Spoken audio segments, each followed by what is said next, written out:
The Victorians were obsessed with death. That's not something that's new. That's something that we should all be aware of. But where did that obsession come from, and what kind of impact did it have on society? I'm Alex, this is History with Character, and welcome to Costume Symposium 2021 and my discussion on Victorian spiritualism.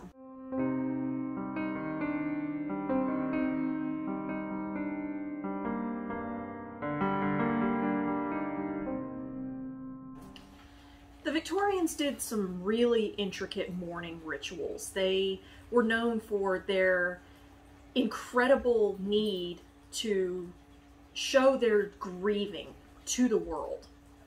They did things like taking photos with dead people, which is kind of strange to us, but when you realize that photography wasn't cheap and wasn't easy, and it took way more time than we think it does today, sometimes the only way you could get a photo with somebody you loved was by taking a photo with their corpse.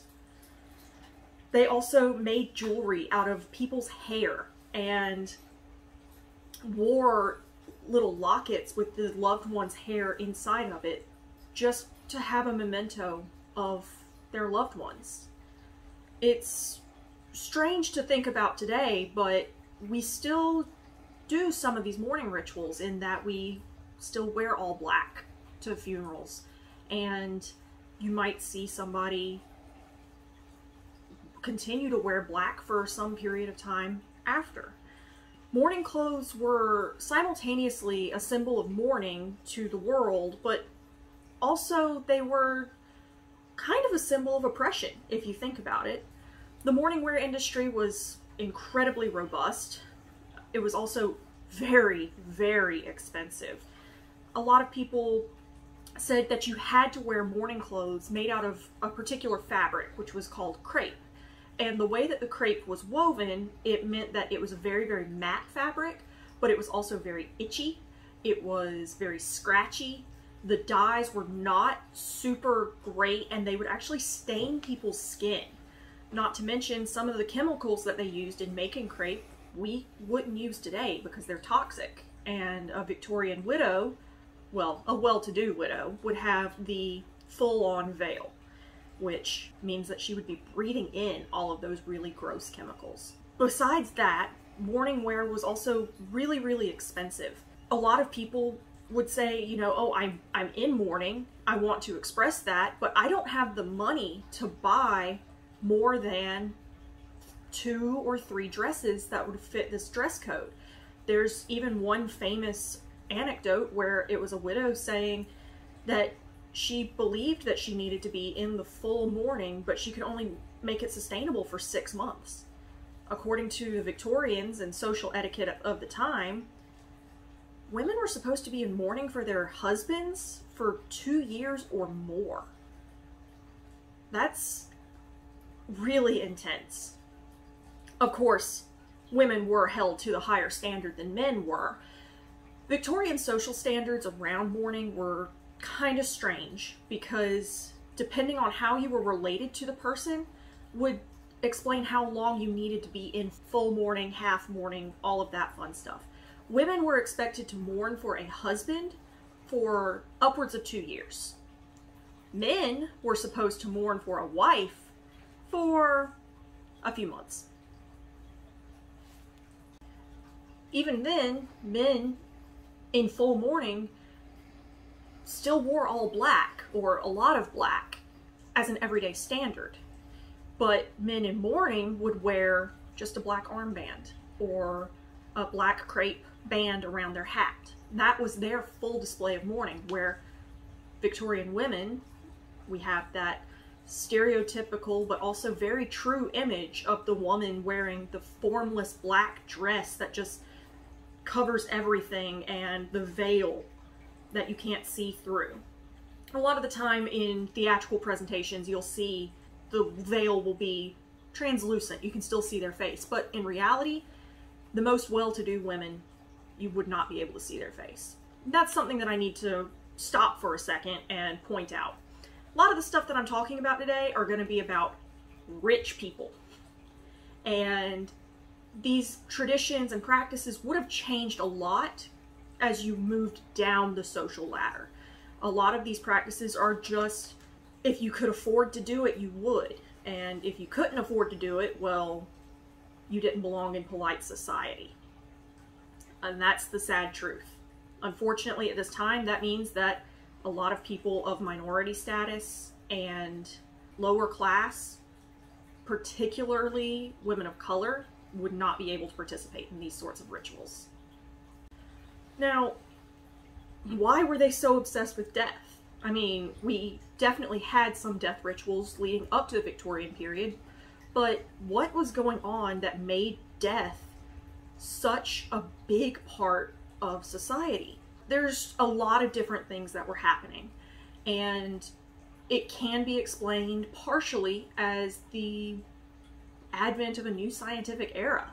People were starting to understand things a lot more. We were making these big medical discoveries, these big scientific discoveries. We were starting to understand the world, but the one thing that we could not understand was what happens after we die. We had a lot of folks that were really focusing on magnets and electricity and trying to figure out, using those things, if they could determine if there really was a heaven or a hell, or if life just ceased, if ghosts were real. It was because of science, and the fact that at the time science was being used to explain all of these things that we didn't understand, and now we did understand. So what about death? It's just an interesting phenomenon that nobody has ever really been able to say definitively, this is what happens when you die. But the Victorians certainly wanted to be. Also, there was a lot of death going on. We were just coming out of the American Revolutionary War. You had the French Revolution, well, one of the French revolutions. We were coming up on the Civil War. Another French Revolution was getting ready to start. People were dying very, very quickly, and everybody knew somebody who had died too young. You also had a high infant mortality rate, which is interesting because if you look at mortality rates and how long you were expected to live, you see these really fairly low numbers during the Victorian era, but people were still living into their 70s and 80s. It just skews really young because so many children were dying early on in life. I really can't fault a mother for wanting to speak to her child after they had died. I really can't say that a grieving parent who lost their son in battle and didn't get a chance to say goodbye shouldn't be able to. So a lot of the obsession with death was just that it was everywhere, and we didn't know how to handle it. This obsession with death led to a desire to see beyond the veil, as it were. We started to see a movement towards spiritualism and getting to wanting to understand death in 1848 with the Fox sisters. They were a family in rural New England who claimed to have developed a way to speak with the spirits in their home, which involved them asking questions and the spirit responding using raps. The sisters later recanted and said that it was, depending on which source you look at, it was them cracking their knuckles, cracking their toes, cracking their knees. One source that I found said that it was a system of strings and apples that they were pulling on to make the apples bang into stuff. The point is, the sisters later admitted that it was faked, that they couldn't really speak to ghosts. But their intensity and their making these shows, because that's what it was, led them to be famous. To the point that even P.T. Barnum hired them for, I believe it was a weekend, to just sit in a hotel room and do spirit talking for paying customers. And that is how the spiritualism movement got to be as big as it was. Of course, at the time, it was denounced as satanic because only God should speak to ghosts. But at the end of the day, a lot of women made a lot of money off of these performances.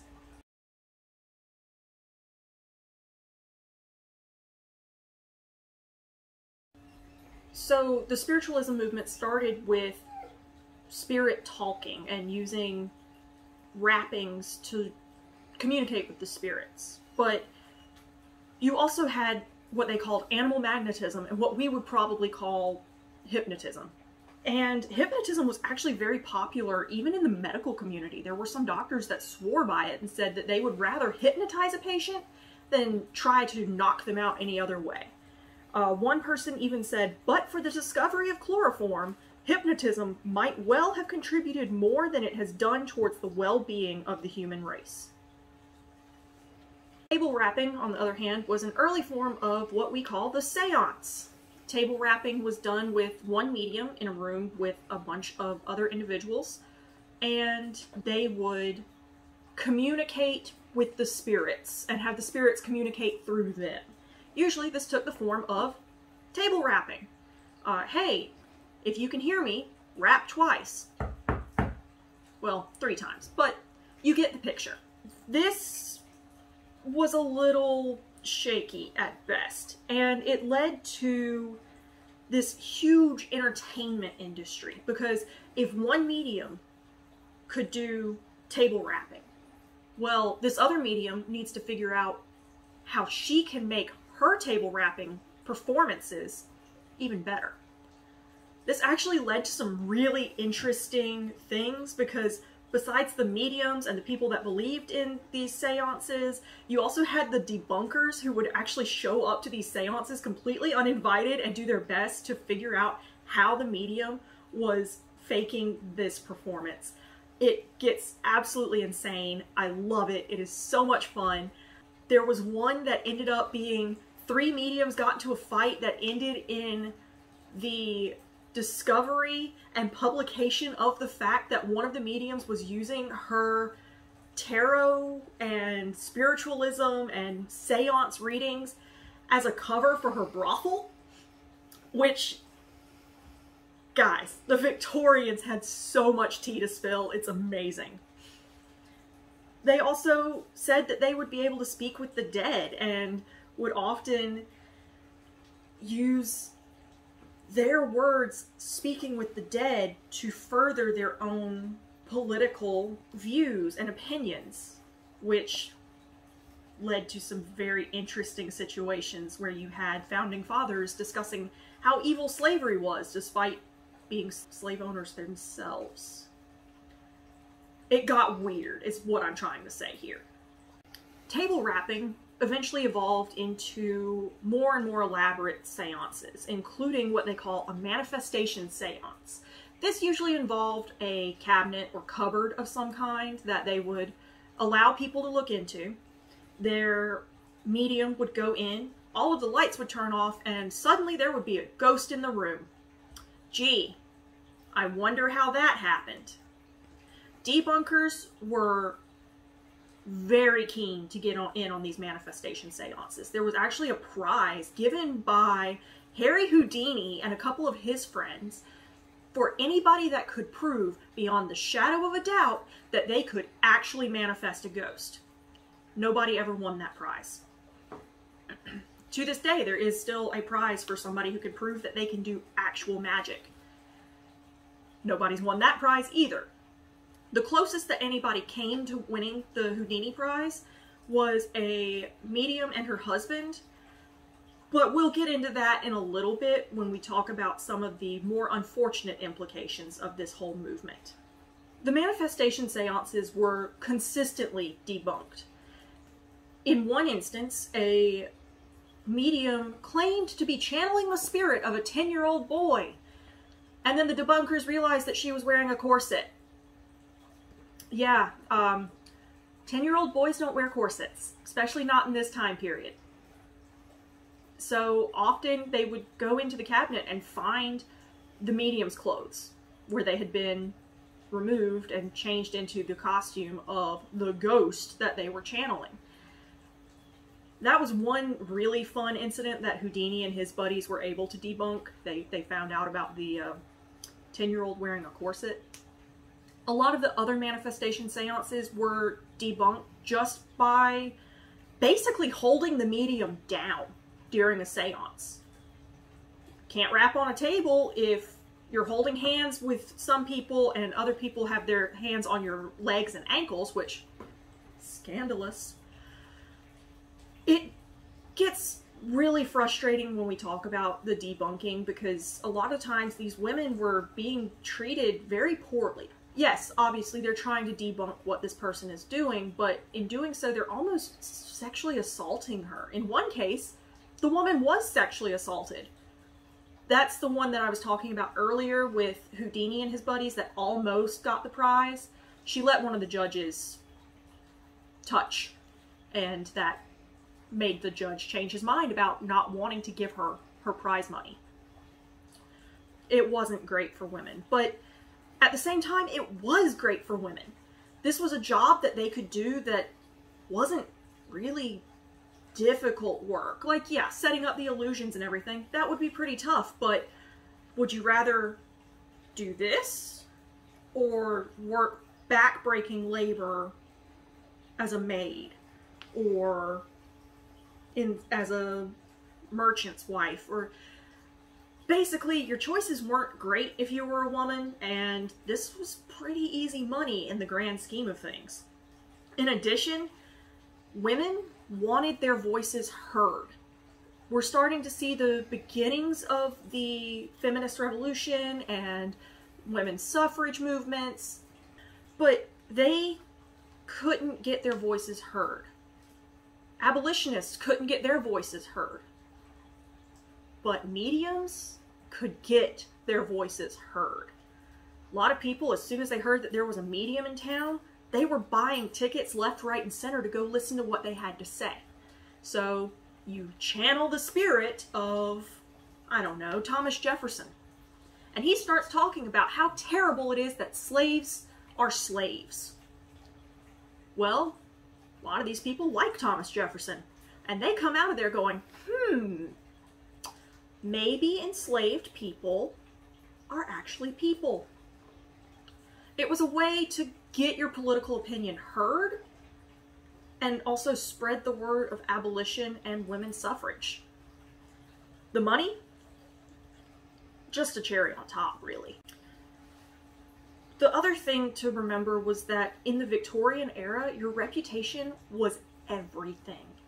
These women really prided themselves on the presentation that they were putting out there. They really wanted people to believe in them so that they would stop going to see this other medium and start coming to see them instead. If they were found to be a fraud, they risked their lives, their reputations, their livelihoods. They risked everything for this. And at that time period, your reputation was kind of everything. If you were found to be a fraud, nobody wanted you at their parties anymore. Nobody wanted you to be social climbing anymore. You would be left alone with nobody to help. This led to incidences like I mentioned earlier, where women allowed themselves to be assaulted to sway a judge to say that no, they weren't faking it. They were the real deal. It was something that women just really had to do to try to make ends meet. And the fame and notoriety that they got really helped them out too. When you had 5 mediums all in the same town and you had one medium that was consistently putting on better performances, that person's reputation went up and up and up. They were being invited to the best parties. They were meeting higher society individuals, which could lead to a better life for them further on down the road. It didn't hurt that a lot of these mediums were young women. You didn't often, well, you did see some older women. You saw some women that grew up through spiritualism, but the majority of mediums were in their late teens, early 20s. Now, there was also a really dark side to this. As we all know, the Victorians, they weren't great people, unfortunately. They were racist, they were sexist, they were very classist. And I'm going to kind of get into a little bit of that here. So if any of that bothers you, you may want to click away. Just remember, this weekend is the Costume Symposium, so there's plenty of other videos that are being premiered today, and I will post a link to the schedule down below. In the Victorian times, certain what we would call hashtag aesthetic images were stolen from the Romani people. They were known for being traveling fortune tellers and nomadic peoples, which was really romanticized in the Victorian era, but it was also demonized. The Victorians simultaneously would take the idea of a seance, of a tarot reading, of palmistry, and use that to make their performances more exotic and bring in more people to see their performances, while demonizing the Romani and saying that they were children stealers, that they were thieves, that they were drunkards, and trying their best to get the Romani to leave and to destroy them. Interestingly, a lot of the things that they said about the Romani, they also said about Jews. So throw in some good old-fashioned anti-Semitism in there too. But it's also an interesting thing to look at, because the Romani way of life was being romanticized as of around the 1830s, 1840s with the Romantic era, because there was a new interest in folklore and folk traditions, which the Romani have a lot of. Now, I am no expert in the Romani, and I definitely do want to learn more, but this is just a little beginner, is that a lot of the things that we consider as part of the fortune teller aesthetic were stolen and appropriated from the Romani, and it's important that we acknowledge that and do our best to do better in the future. To this day, the Romani people are banned from practicing certain fortune-telling practices in certain countries, just because they're the Romani. As a white person, I could go in and do a tarot reading in some of those areas, but they couldn't because of their race and who they are, which is really not okay. The first spiritualism movement in 1848 was really important and shaped how society sees the paranormal, ghosts, and fortune-telling. It also helped to shape the mourning fashions of the period. Samantha Ballot has done a lot of research into the mourning attire of the Victorians, so I'll post a link to her video down below, as well as links to all of my sources that I've used for researching this video. Just remember, you may think that the Victorians are kind of silly for believing these things, but at least none of them were trapped in a pyramid scheme convinced that they're a small business owner. Spiritualism as an imposture is the more shameful because it trades on grief, said the Daily Telegraph. That's something that we kind of need to be aware of. We shouldn't be taking advantage of people who are grieving, but also we shouldn't be saying that somebody who does truly believe in ghosts, in fortune-telling, in tarot, is completely wrong, because that may be their way of coping with the grief. I hope you've learned a lot. I hope you stick around. Like, subscribe, comment, all of those fun YouTube things that the algorithm absolutely loves. And I hope you and yours stay safe out there.